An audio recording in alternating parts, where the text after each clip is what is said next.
Good Morning. It's Wednesday. It's Wednesday. It's not I at least know what day it is Tuesday. today. Feel like that's a win. Yeah, absolutely. This is kind of exciting. Feels like we've been eagerly awaiting this, like since Novi. Forever. I mean, I think that's when I saw the first stuff was right before we went to Novi last year, which it's been a long time that coming. feels like it's almost here again. I know. So. Blink and it will be, I swear. It's just Right, craziness. it's crazy. So yeah, we have Cup of Cheer, and Lisa has been stitching like crazy in there. So it's cute. really been fun seeing them come together because they always do a good job, but these are just so cute. It's and what it's very there well done.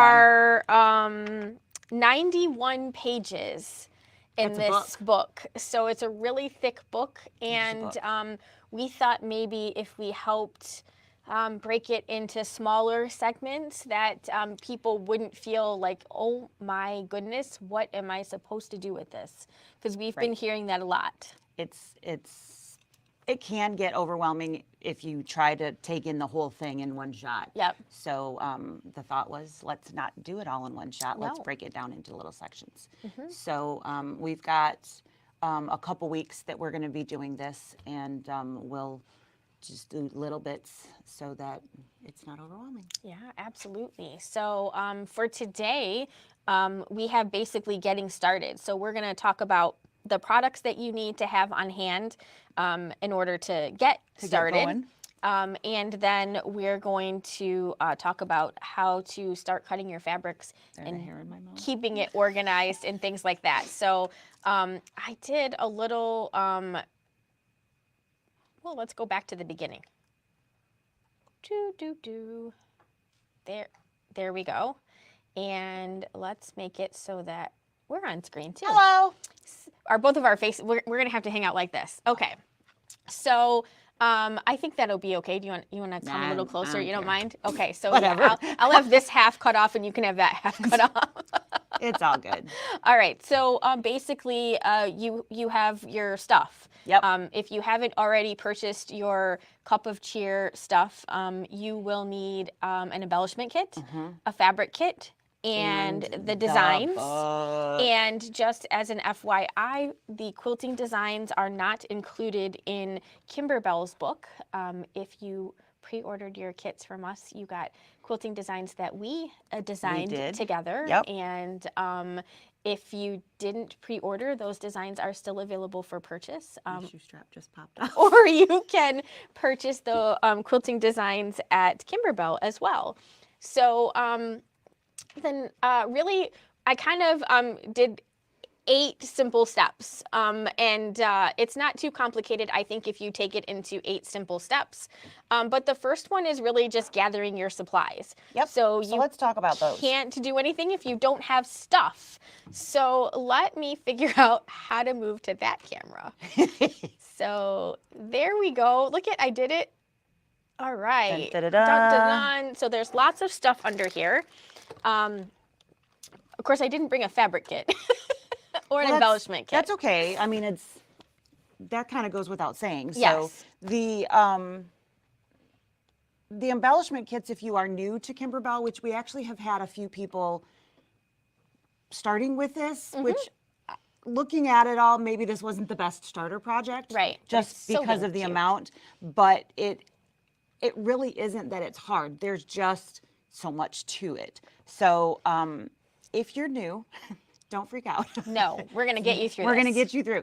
And also, if you're new and you weren't sure if you needed the whole bundle, that embellishment kit is extremely important because of all of the little pieces that are in there. So first of all, there's Velcro and hook and eye and things that aren't normal embellishments in this kit. But even in other kits, you get a 4x4 square of something that you would have to buy the whole package of. So it is by far more economical to purchase that embellishment kit. Heck yeah. Even if you don't buy a fabric kit, buy an embellishment kit. Buy an embellishment kit. So even if you're planning on using your own fabrics, you really, really do want to buy that embellishment kit, because without it, you're going to be lost. There are so many, and it's the specific sizes of Velcro pieces and things that are in there, especially for this one. Absolutely. So I just wanted to throw that out there because, Hi, guys. hello, The other Sarah. the other. The other. All right. So I just wanted to throw that out there in case there's anybody that's been on the fence and I don't know what I want to do. Absolutely get that, even if you're planning on doing your own fabric. Yeah, it always seems like the embellishment kits are expensive, but if you had to piecemeal all of the other stuff, it would definitely be more expensive. And you Even would just have the felt in there this time. If Yeah. you bought those felt pieces separately, you'd be spending almost as much as the embellishment kit. Yes. And then you still wouldn't have all of the other things. So, yeah. all right. Okay. Enough of that. Enough like of I said, that, I just yes. wanted to throw that out there. If there's somebody on the fence of trying to figure out how to do it, you absolutely want that. Yes. Okay. So what you see here is thread. Yes. It's a pile of thread. It's a big old pile of thread, right? So Sarah and I get asked all the time, is there going to be a thread set for this? Is there going to be a thread set for that? Yeah, I love it, Sarah. She says, buy it all. Yep. So that would be the easiest This route. is from someone else, That's not not us. That's not this Sarah. That's Sarah J. And hello and thank you. But yeah, so the thread sets are,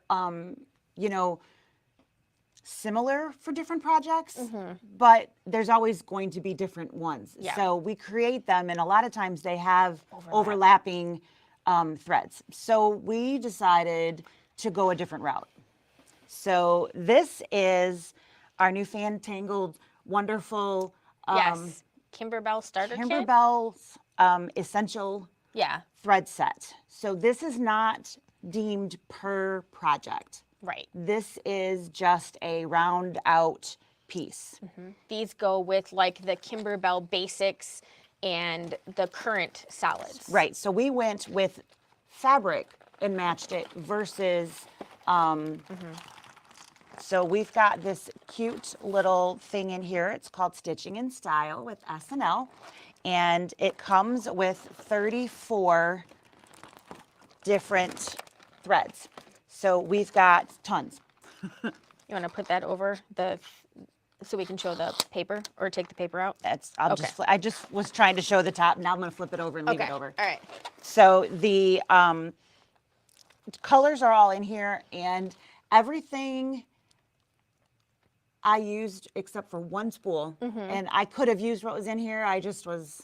I got another one. I was like, I've got another one sitting here that is just a hair closer, but I certainly could have made do with what was in there and kept going. But even with that, we've got a plan for those too. Yes. So this is that thread club, and once you purchase the essentials kit, you can refill that kit Yes. at a discount. So we've got a plan. Yes, we have a plan. And so to summarize what Lisa just said, the thread kit is essentially $99. It's 34 spools, full spools. These are not little spools of thread. Yep. And once you basically buy into the club, you will get a special coupon code that you can, when you run out of these, instead of needing to purchase them at full price, you can purchase them at a special price. And our special price is $3? $3.25. $3.25. $3.25 a spool. So, and that's if you just need one. That's if you need 10. It doesn't matter. right. In addition to these colors, we went through our spring showers kit. We Yep. went through our candy corn quilt shop kit. And then we will add in the one that I used this time around as well. But what was that?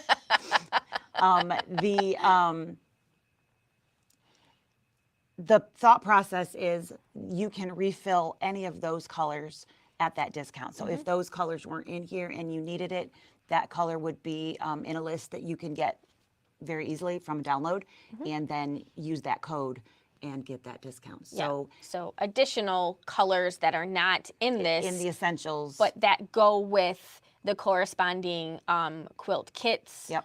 will be added to your club. So you will be able to purchase them kind of in a bundle if you want. Yep. But if you only need 1 or 2 of those threads, they will be loaded into the coupon code. So you will be able to buy individual spools that are not in here, but that are Kimberbell related at the discount price. Yep. So happy to explain that in more detail if anybody has more questions. We don't want to spend a ton of time on that.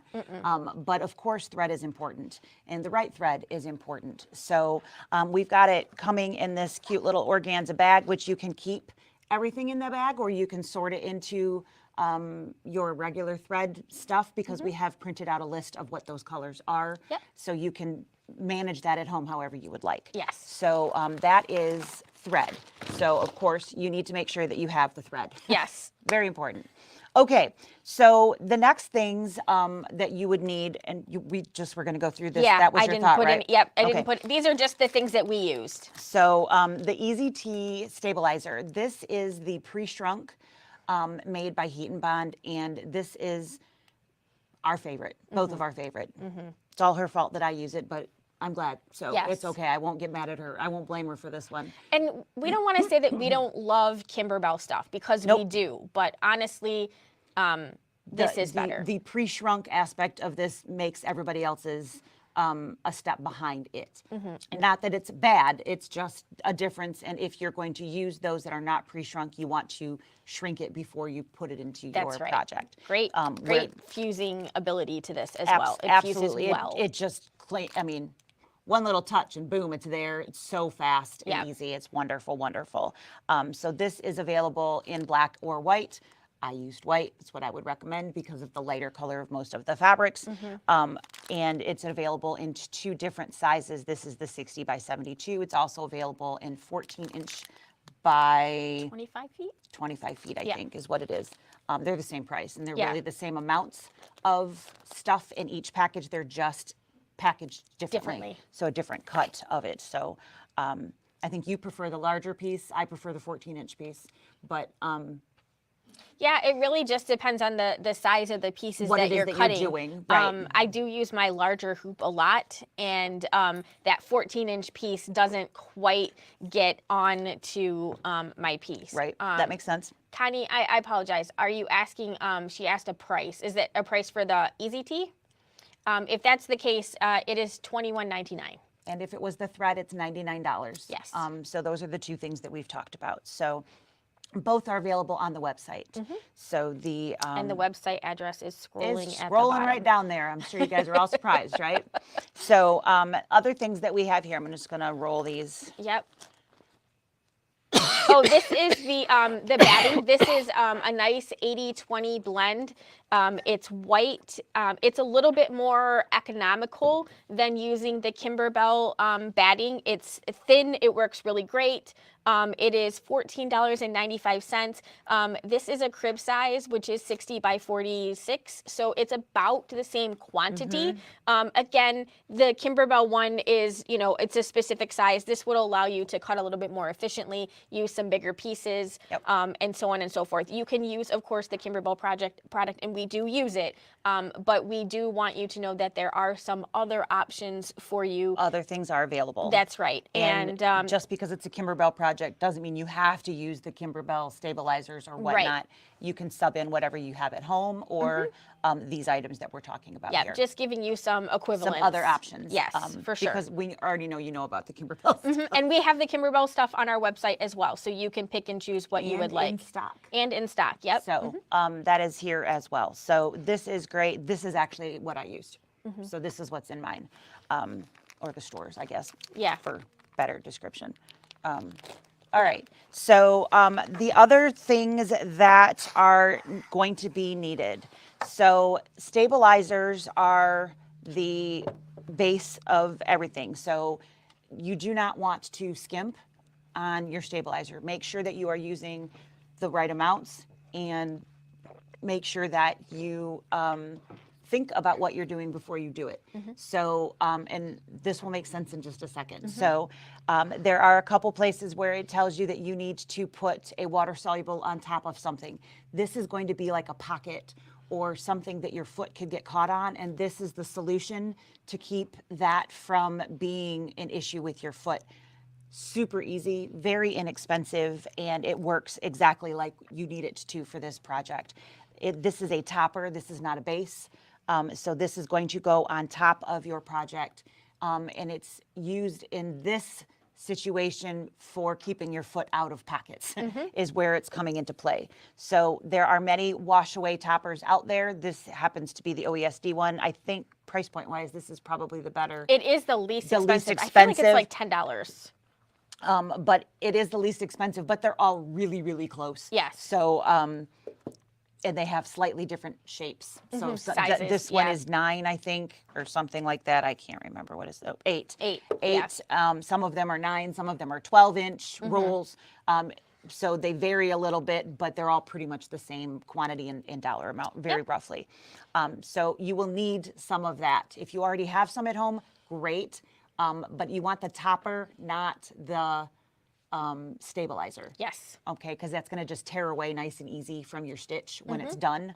You don't want the base that you would have to cut away and then rinse. You don't want to deal with that. So you do want the topper for that. For your regular putting it in the hoop, because we're building from the stabilizer up, your base is going to be a mesh. This is Kimberbell's light mesh cutaway. It works wonderful. You also have many other brands we've talked about before. This is what you're going to have for all of your squares. Yep. And even some of the embellishments that I've gotten into, some of them are water soluble, some of them are actually mesh. It just depends. Let's just, as a reminder, if you are not using this particular version and you are using a different brand, please make sure you know how it's going to react to water and steam if you're using any of that, because if it is going to shrink up a little bit on you, you are going to want to make sure that you pre-shrink your stabilizer. So you don't need to do that with this particular one, but if you're using a different brand, again, that's one of those things you really want to know your product before you start doing that. You answering Kathy's question about using heat away? I was going to, but Okay. I was actually just going to show. Oh, okay. It shows you the mesh cutaway at the beginning of each of those blocks. If they are telling you need something different, that's going to be later on in the book, which we'll get to as we go through these different weeks of tips and tricks and things. But you can, go ahead. You could, we're not actually rinsing that topper, so there's no reason that you couldn't use the heat away, if that's what you had. It's generally slightly more expensive than the water soluble. And I don't believe Kimberbell offers a They don't have a heat away. So, which is why water soluble is what Right. they have in their book. The other thing to just be mindful of, and Lisa has mentioned this before when using that heat away, is how you use your iron to get that away. If you use your iron incorrectly on that, it can really make a big mess. It really can make a bigger problem for you than it's helping. Yes. If you shift your iron, and you can have issues with the heat away. So yes, you can. Be careful. Know your product. and know what you've got in there and treat it appropriately. Yes, so, absolutely. But I just wanted to show how that is literally in there. It says right at the beginning of each block. So this is the start for this one. And it says, this is the stabilizer. You need the mesh. And then you need the fusible backing on your background. And then later on, it will show you, it'll say fuse this to blah, blah, so on and so forth. But it does tell you at the beginning of every block what it's recommending that you use. So there's a lot of stuff written in there.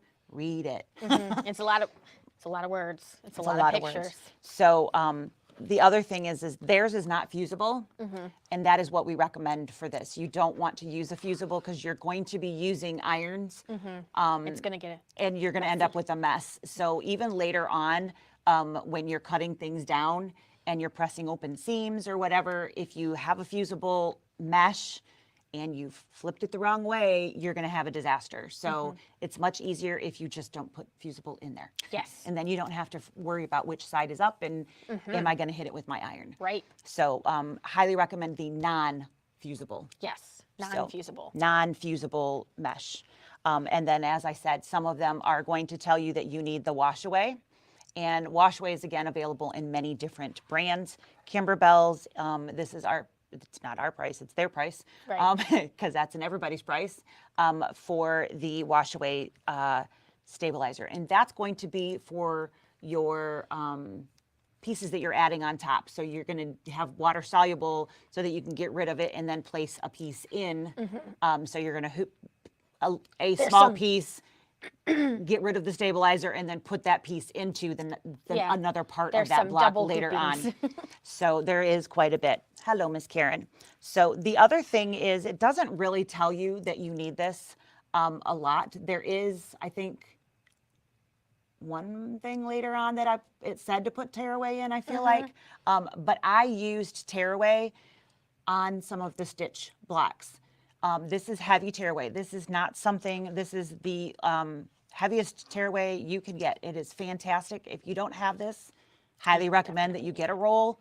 Not just because it's our name on it. Not even, nope. Just because this is something that you definitely want to have there. In your arsenal. What this is going to do is when you have something that's stitched really, really heavy fills like this, you're going to want to float a tearaway underneath there. Yeah, that was all stitches, not an No applique. fabric. That is all stitch.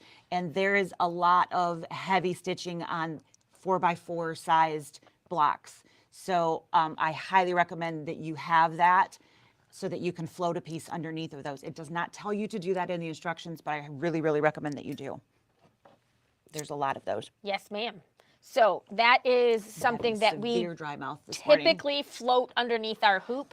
It's really stiff, not super fun to actually put in your hoop, but it provides a tremendous amount of support. It just makes it really, really hard for the fabric to pull in. It's like putting a piece of cardstock underneath. It really is. It's very heavy, and because it's so heavy, the perforation from your needle does most of the tearing away for you. So when you go to pull that off the back, it'll almost fall off. Yep. So it's super easy to use, but you will absolutely see a difference in their stitch outs if you have that on those heavy stitched blocks. Yes. So definitely, if you don't have heavy tearaway, I highly recommend you get some. But if you can't, for whatever reason, use a couple layers of a thinner in those instances. Yes, the goal is to make the fabric stiffer so that it can't tunnel in, because that is definitely what happens. Some beautiful, beautiful fill stitches, but there's a lot of stitching. So in a small area of fabric. So those are the stabilizers and the things for that. The other is this. You want to? Yeah. So we highly, highly recommend that you use a starch-based product before you cut your pieces out. Yep. This is going to really up your game on embroidery. And so not just Kimberbell, but we talk about this a lot. On anything that you're making. Doesn't matter. So you can't pre-wash these pieces, all right? Because they're already cut. They're already cut, and if you pre-washed them, it would just be a hot mess, right? So and you'd lose a lot. You would use a lot, but you do want to make sure that they don't shrink in, and so this will help pull the fabric in. But it also provides a lot of support to your fabric. So it'll help it absorb all of those stitches. Exactly. If the fabric is stiffer, then once you stiffen the fabric, then you apply that Easy Tee on the back of it. And then when you start quilting, your fabric, your end result is going to be substantially stronger. I'm going to bring up this guy again. And I just want to talk really quickly about this. This is very important, and it's a step that a lot of people think, I'm just going to skip that. Yes. Don't. And you can confirm this. I double checked in there. The couple of pieces that are the scrap pieces, they're applique pieces. I believe that's correct. So sometimes I will tell people to be cautious about the 5-inch by 5-inch pieces.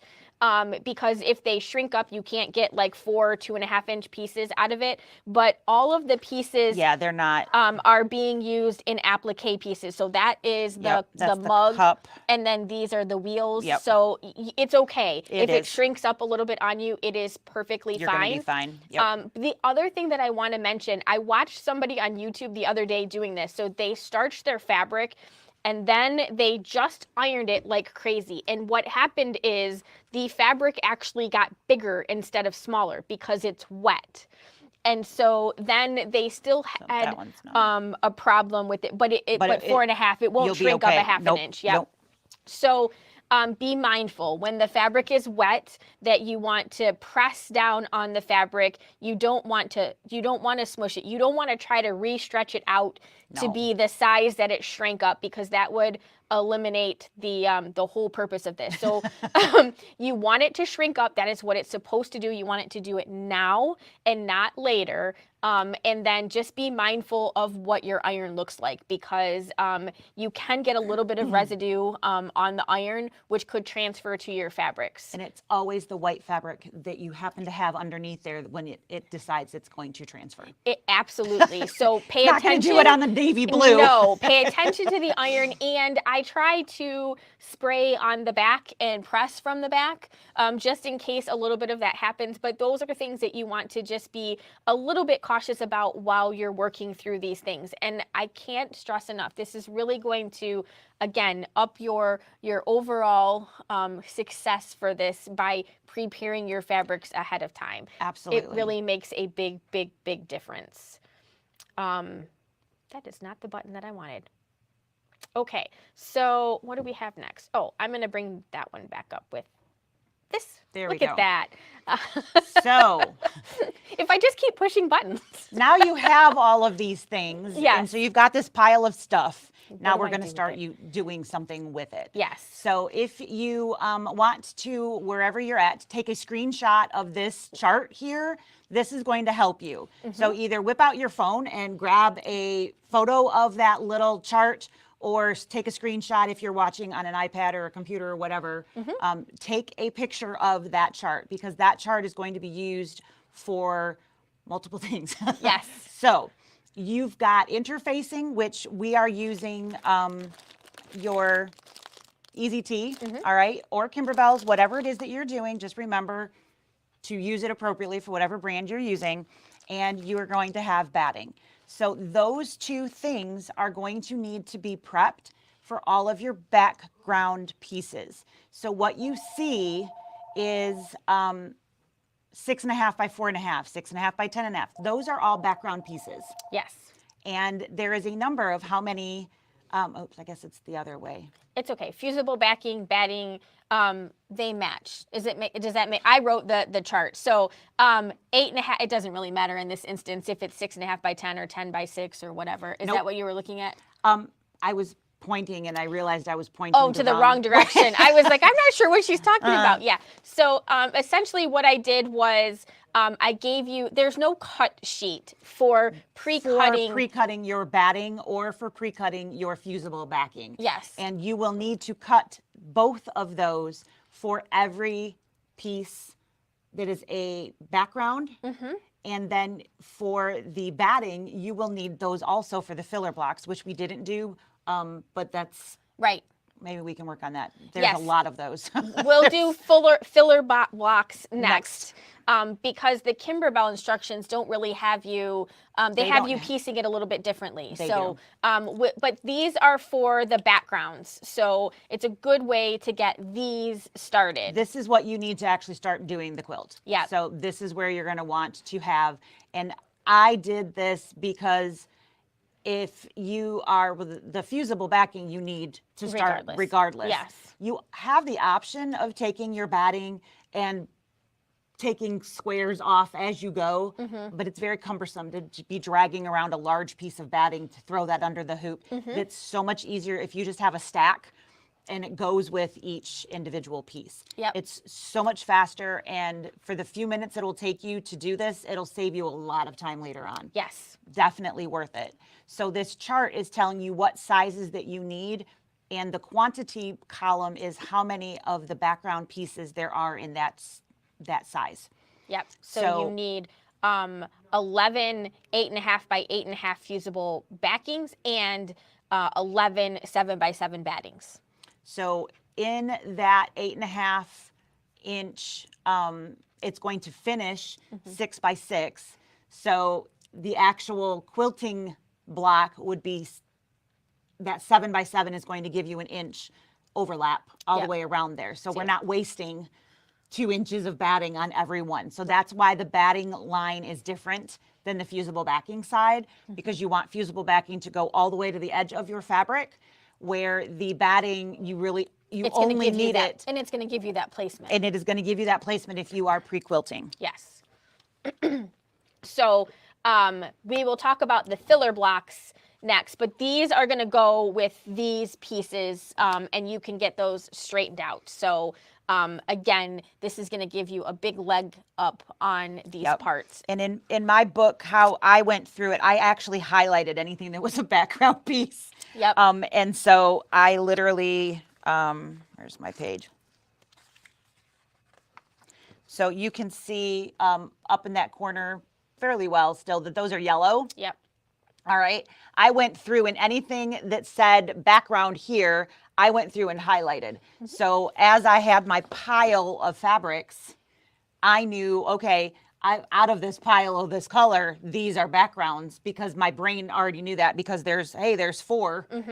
I knew that how many I needed of that color. Yep. So it was super easy, which is going to bring us into the next. So does Yep. anybody have any questions on that chart? And if you do, we can go back to it. That's not a problem. So the next thing is, like Lisa was saying, separating your fabrics, and then we're going to cut the fabric. So we've cut our interfacing pieces. We cut our batting pieces just because it was easier to get those out of the way. Yep. And then we're going to separate your fabrics and begin cutting. So you already prepped them. They've already been starched, and you have pressed them. You're ready to cut. Yep. So when you see that list, it tells you all of those sizes. But of course, you get a actual cut chart.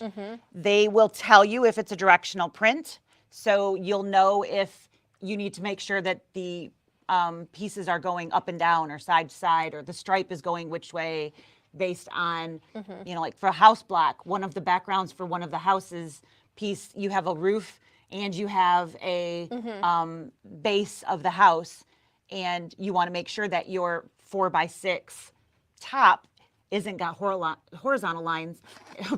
Shut up. You came too. I did. You want, to match and make sure that you have those going the right way. Also make sure that you're matching that when you put them in the hoop, because that's another step, but that's farther down the line. Horizontal. Did you know there's a street called? The joys that are. We should tell them about that. So, oh my God, this is completely off topic, but yesterday I was reading something and the words came out, which were not what I was wanting So she to was do. reading a comment that's on the screen. That and was, she I came in trying- late.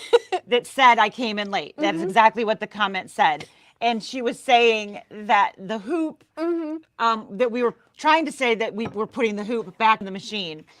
And so I said I came in instead. And then I'm just dying laughing because everybody's like, why? Wait, what? It didn't make any sense. So,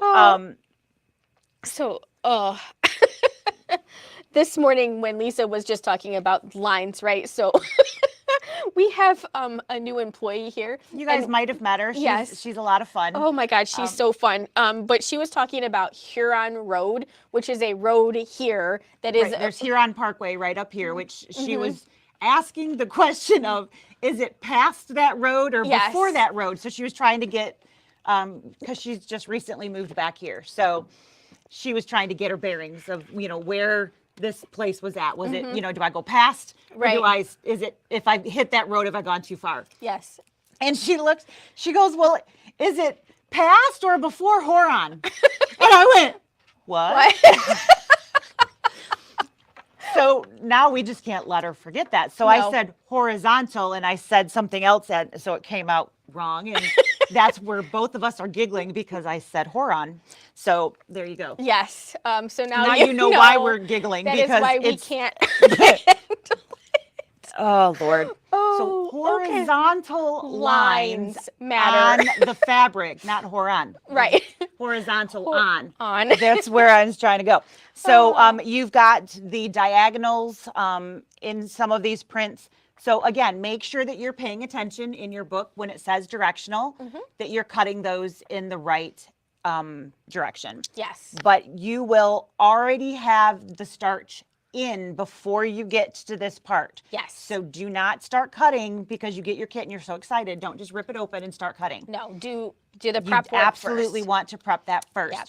So Pages 7 and 8 in the book have this. they have chart. a chart of actual breaking it down. The pages of right before that are going to tell you where those pieces go. Yes. But that's not, we're looking at this. So in here, you can see sort of, there are larger squares, and then on the back side, there's the smaller breakdown of pieces. Yes. Those are broken down by size of fabric that are in the kit. Yeah. So the first thing that we would recommend that you do is take all of your fat quarters and put them together. And then all of your fat eighths and put them together, and so on and so forth. So make a pile of those, because then you'll be less apt to grab the wrong white on white Or the or wrong the border, wrong whatever or, it is, and cut it to the wrong piece. Yes. So it is much easier to make sure that you're getting the right thing, because some of these little tiny, and they are tiny, they're even tinier on this little picture here, Right. but they're still tiny in the book, right? So it's sometimes very, very hard to go, now, is that the white on white big dot or small dot? Or, Right. you know, I can't tell, but the size of the fabric is different. So then you'll know, oh, well, that's a fat eighth. That goes in this section because that's this size square or whatever. That's Yes. not that, that's this size square. Yes. But anyway, you'll know. So sort them by size, and then after you've starched, then you can start cutting based on the diagram that's in the book. And really quickly, just to talk about the fabrics that are in your kit. So if you got your kit from any place else besides us, so pre-cut kits, I believe, and other shops who may have cut their own, our original cutting information that we had for these charts, which we've had since basically November of last year. We've had a while. We've had for a really long time. There are 4 fabrics that are cut incorrectly. So the sizes that we were told to cut for the kits was incorrect. Your pieces are larger, but the reason we bring this up is because if you are separating them by And it doesn't size, match. it doesn't match. So you may have 2 extra fat quarters, which should have been fat eighth pieces. And that is the green holly and the red swirl. And then you may have 2 fat eighths that should have been fat sixteenths, which is the gray tree and the brown linen. So just a little note about that. If you have 4 pieces that aren't quite Matching up to the picture. up the size, that is what those fabrics are, and that's how that happened. Luckily, you have more fabric. Right. They're bigger than what you need. Not so enough. It's not that you're going to run out. No. But they won't match to the picture, possibly. We have seen some things posted, you know, hey, this piece of fabric isn't the right It's not size the right or whatnot. size. So I realized it because I started cutting mine before we shipped anything out, because Yep. we were waiting on something. I don't remember, but it doesn't matter. So I came back and said, wait, we got to redo this. This isn't the same. Yes. So, because I mean, I was confused. I'm like, none of this Yeah, matches. how do we have- What on earth is going Right. on? So we corrected our kits so that they will match the pictures. Yes. So that you don't have any issues. Yes. So, but if you got them elsewhere, we don't know what they did, and we're pretty sure those boxed ones I think they're incorrect. have the larger size pieces Yes. in there. So just FYI, those 4, keep an eye out. Don't freak out. They're all over the place. Yeah. So, okay. So Next. now we've got our batting cut. We've got our fusible backing cut. Yes. And we've got our pieces all cut. What do we do. So you got lots of stuff, right? You got all these little pieces, and it's kind of like, holy crow, this is a lot. This is still a lot. It Yep. is still a lot to be looking at. So sort your pieces. So what I did is I took all of my fabric pieces, like I was saying with those highlights, and I made 3 piles. I went back to the pages prior to that cut diagram where it says with this color of fabric, you're going to have these sizes, which you should, and all of these are going to be where they're going to be placed. So I'm going to raise that up. Hopefully you guys can see just a little bit better. So mitten, tree, all of that. None of those have the word background Or after filler. it or filler after that. But if you look below that, it says mug 1 background and then filler, filler, filler. So I had 3 piles. I had a filler pile, I had a background pile, and I had an everything else pile. So all of my applique type fabrics, what I was going to be adding on, I made 3 piles and sorted them all out. I took all of my filler pieces, the whole pile, once I went through the whole, literally all 3 pages of that, took that whole thing and I put them in a Ziploc bag and I sealed it shut and I set it aside. Then I wasn't going to accidentally grab one of those pre-cut sizes and put it in an applique because it looked like the right color fabric. Right. I made sure that I wasn't going to have any of my oopses from that perspective. So I took all the filler blocks, pulled them out, put them in a Ziploc bag and set them aside to be dealt with later. Yes. All right. And then I had all the stack of backgrounds. All of those backgrounds, you already have your fusibles cut. So now you're going to go and you're going to fuse that. And all of those will match up right on the money. So it's pretty easy. I sorted mine by, here's my pack of 8x8s. You know, I just took that stack and then I sorted it by sizes because my fusible backing was in a stack of sizes. So it made it much easier to fuse. So once you have them separated, then take your backgrounds and fuse your interfacing to the back. And I would say if you're going to start working on it right away, that's probably as far as you need to go. If you think that I'm only going to be doing maybe 1 block at a time and you're going to be working on it really slowly or something like that, then you could go back and you could do these maybe more block by block or maybe a couple of blocks. That they suggest. I did that in the last quilt. And I mean, it certainly was helpful because I had sorted it all ahead of time. But for me personally, it took more time to do that than it did for me to just pull out those pieces. Right. So I have a small cutting mat. It's about, what's that little green one over there? It's like 12 by 18, I think, or something like that, that I keep next to my machine. Not necessarily because I cut that often on it, but I use it to measure my pieces. So I look and I'm like, oh, this is the right piece, because when you look at a block, it tells you your background piece is going to be 6 by 6. You also need 3 4.5 by 4.5s, and then you need the ribbons or whatever it is. It tells you right at the beginning of every block what you need. So for me, I'm like, okay, here's that color. I pull them out of my applique pile. I measure just to make sure, and then I sew. That is how I work. I find that it's much faster than going through the whole thing and sorting the entire book.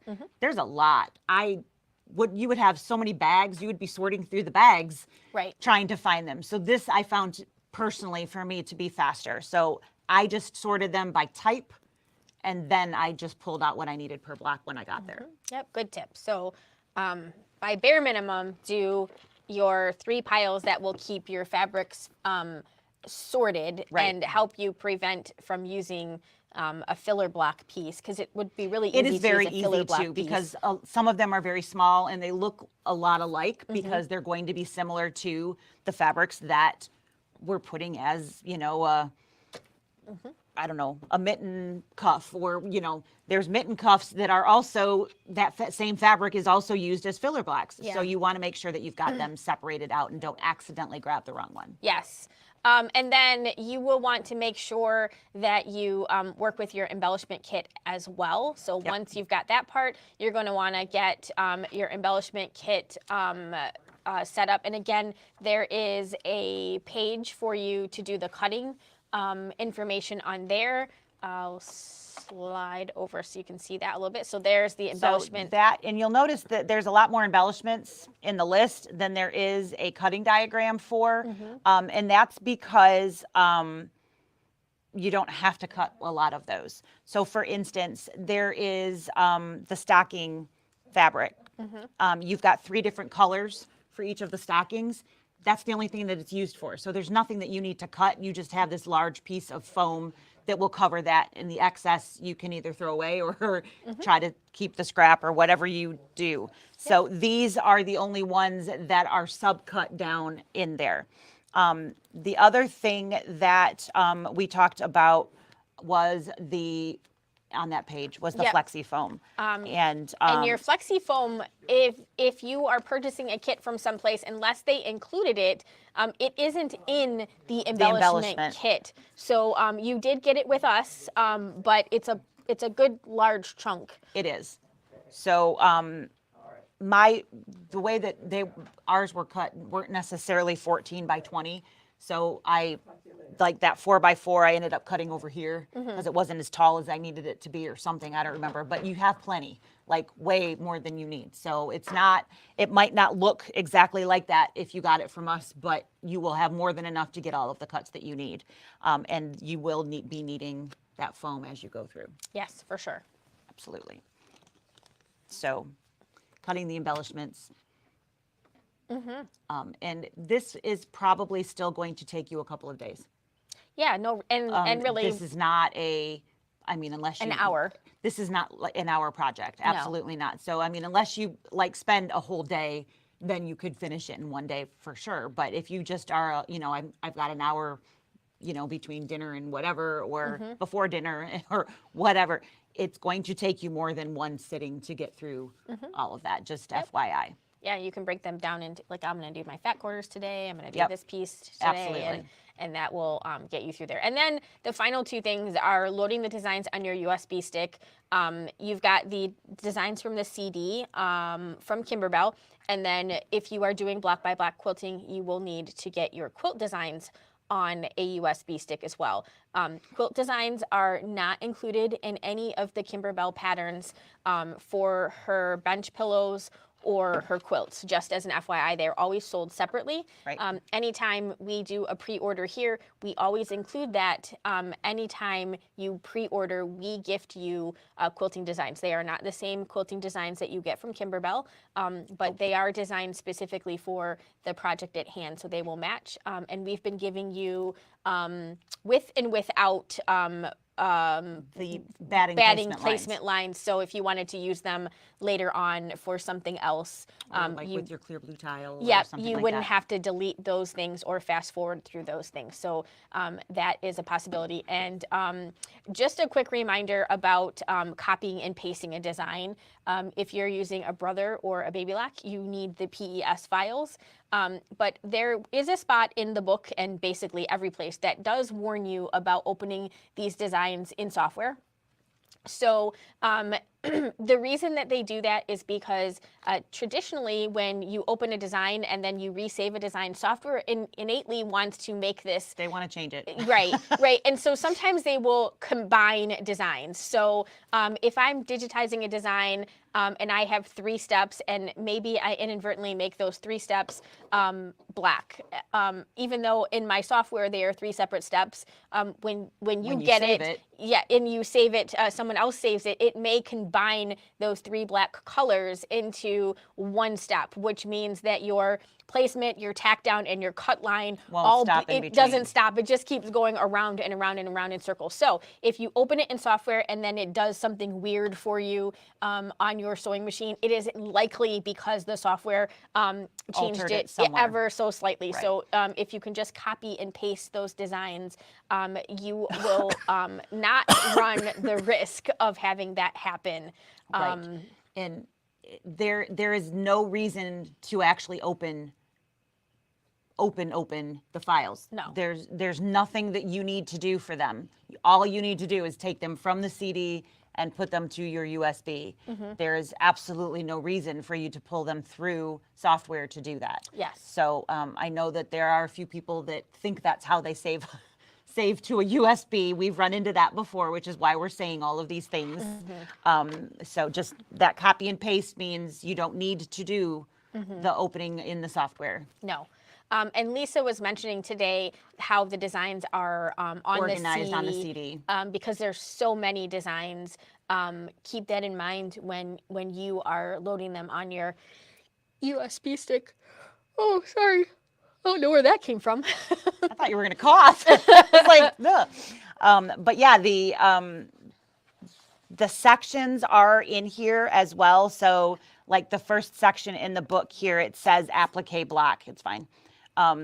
There is a folder there for applique blocks. So the designs that go with that section are in that folder. So because there are so many designs, they have sorted them out, which makes it easy because then you know which section to go to, and it narrows down the number of designs that you're looking at on the screen to select that from. So, it can be confusing. Well, which roof do I need?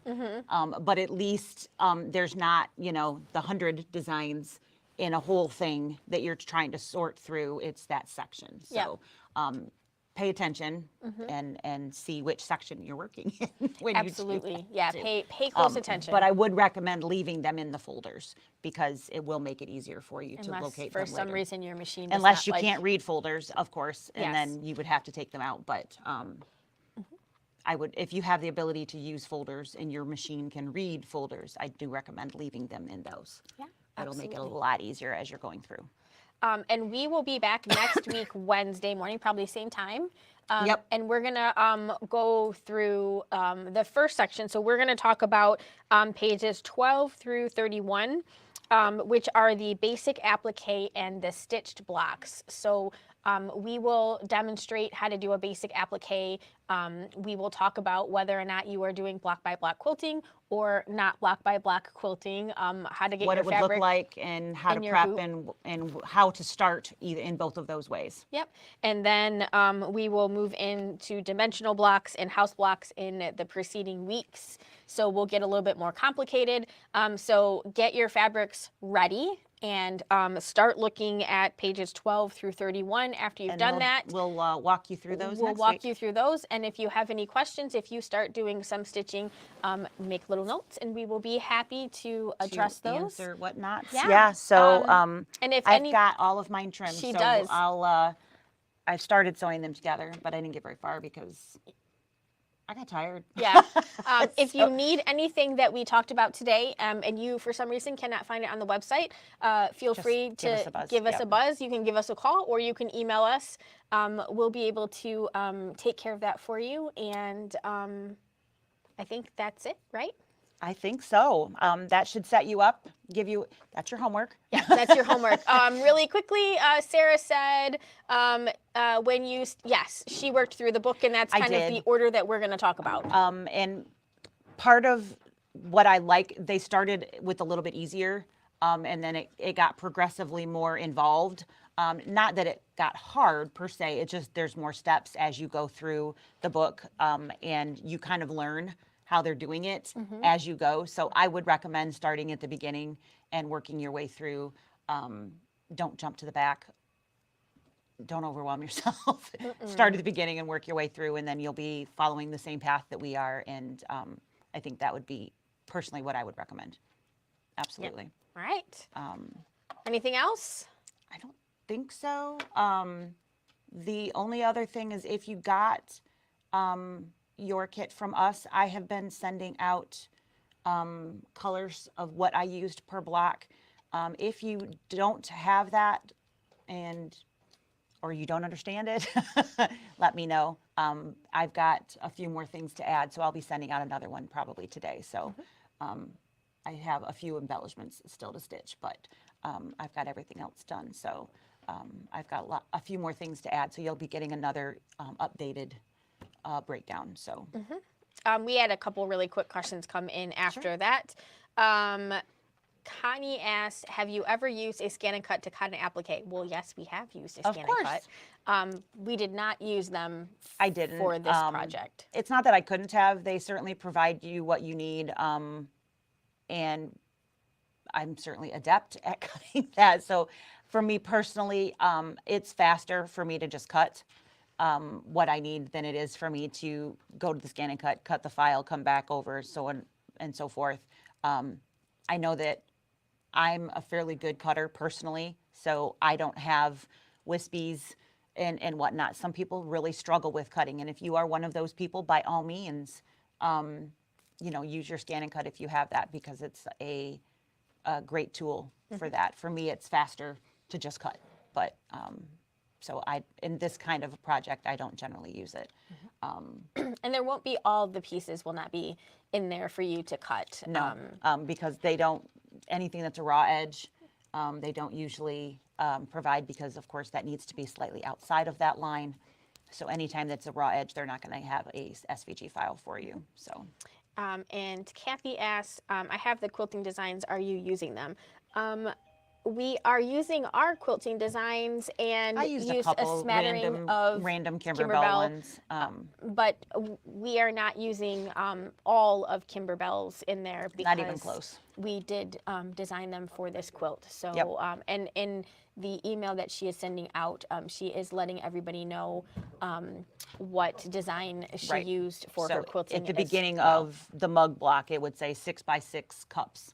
And that's what we named that in the files. So for instance, it said 6x6 cups dash white or dash 187. That would mean I used the 6x6 cup quilting file, and I used white or color number 187 to quilt that. Yep. So. And if for some reason you did not get that email, and really it's not a big secret if you didn't buy your kit from us. It's not a secret. I'm happy to share. It's not a secret. So I'll throw up our email over there. You can just send us an email and ask us for that information, and I'll add you in. I don't care. Happy. Yeah, it's just happy to help. It's, yep. And it certainly isn't a you must use this. It's, Nope. It's just what I did, so it takes some of the guesswork out if you stress over trying to choose colors. Lori asked, so I'm indifferent about that one. It's not that it's, you should use whatever starch method you would like to use. That is not my personal favorite version of starch, and I really only use regular starch when I have fabric pieces that I'm starching that are larger than a fat quarter. Pretty much everything underneath a fat quarter, I use either Bass Press 2, yep. Or Terrio Magic, depending on how much oomph you need. Right. On the fabrics that I know are going to be background pieces, I'll starch them a little bit more so they're even more stiffer. On the fabrics that are just applique pieces, I'm mainly using the starch to pre-shrink the fabrics and give them a little bit more body, so that helps with the fraying on the edges, so yep. It doesn't come out. So, I mean, again, our job over here isn't to convince you not to use the product that you're using. Nope. If that is working for you, continue to use it. If you are having trouble with it, or you don't like the end result, or you want to see if there is any reason to move on to something else, then certainly give something else a whirl and see if you like it. We always say, if it's not broke, don't fix it. Mm-hmm. So if it's working for you, by all means, do what you're doing. And yep. But the main point is that you are starching. So yep. that's the. Yep, it's not so much what you're using, it's more about making sure you're doing that and finding a product that is easily for you to get, and that you can use. And if that is a product that is easy for you to get and you are happy with the results, then by all means continue using it. Yep. We don't sell that particular product here, and we do sell a variety of other options. So lots of choices, yep. And that's kind of where we're at. So I think that covers everything. So again, if you are not already on my email list for that list of colors and whatnot, let me know if you'd like to be added. Certainly happy to add another name on there. If you are getting it and you're like, yeah, I got it, but I didn't know what the heck it was telling me, give me a call. I can explain it. That's just my shorthand. So, I only wrote down colors that show. So, yeah. I didn't write down every color stop of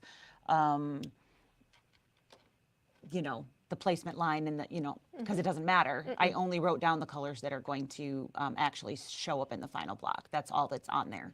So that's what I did. So I think that that like I said, that'll keep you guys busy for a little bit. Yep. So if you have any questions, though, please feel free to give us a call or shoot us an email. We're always happy to help.